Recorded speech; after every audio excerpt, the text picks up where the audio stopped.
migrating the users or members on your website. And if you just forget this step and release a new website, and your previous users will attempt to log in and find out that, oh, their account is gone and they need just to re-register, that's going to be the worst day of your life when you're supporting this website, because I can't imagine how many support requests you will have once dealing with this situation. So I wanted to say, be mindful of these kind of scenarios, and of course, make sure to migrate some data.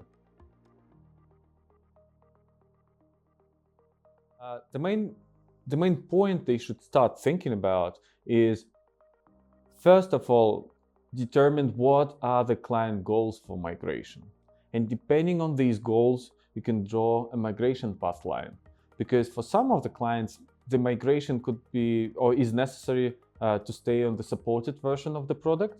And in this case, you can omit certain steps and reuse a lot of the existing code and functionality.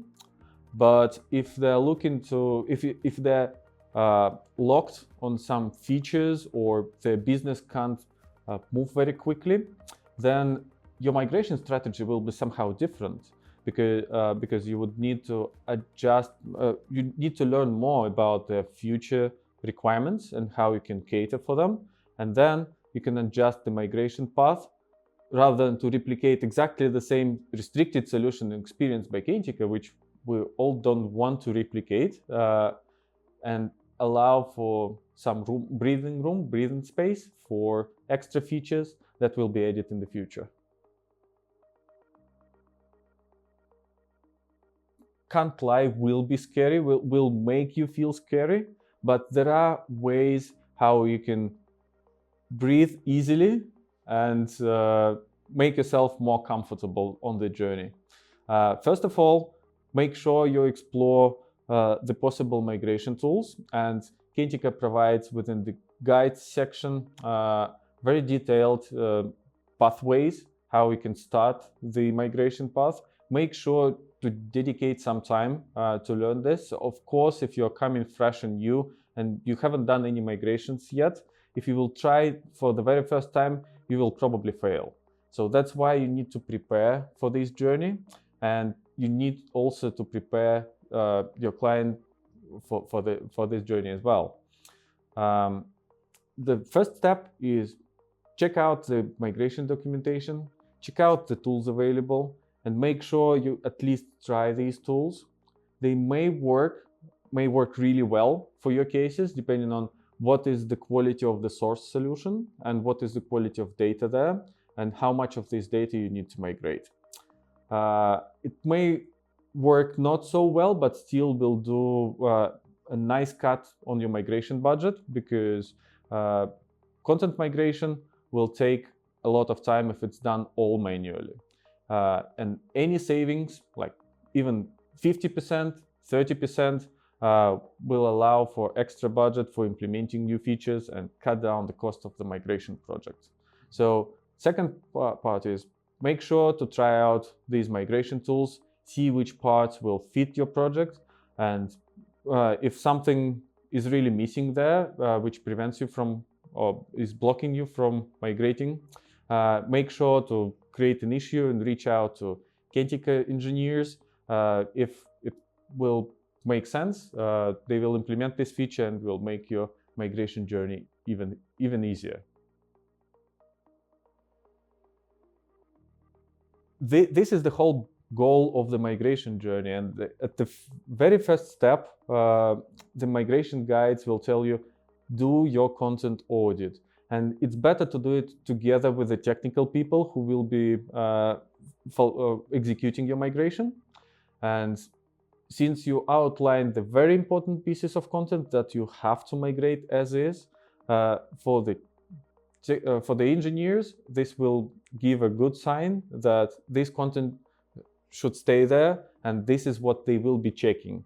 If you miss something, or if something is not important, this can ease out the development effort, so that the developers who will be migrating your content can probably skip these things, and this will be not missed but not migrated intentionally, so to speak. Content will not be shaped exactly as it was before, and it's fine because there are new capabilities in Xperience by Kentico, and one of the biggest changes is introduction of the Content Hub, which allow for content reusability.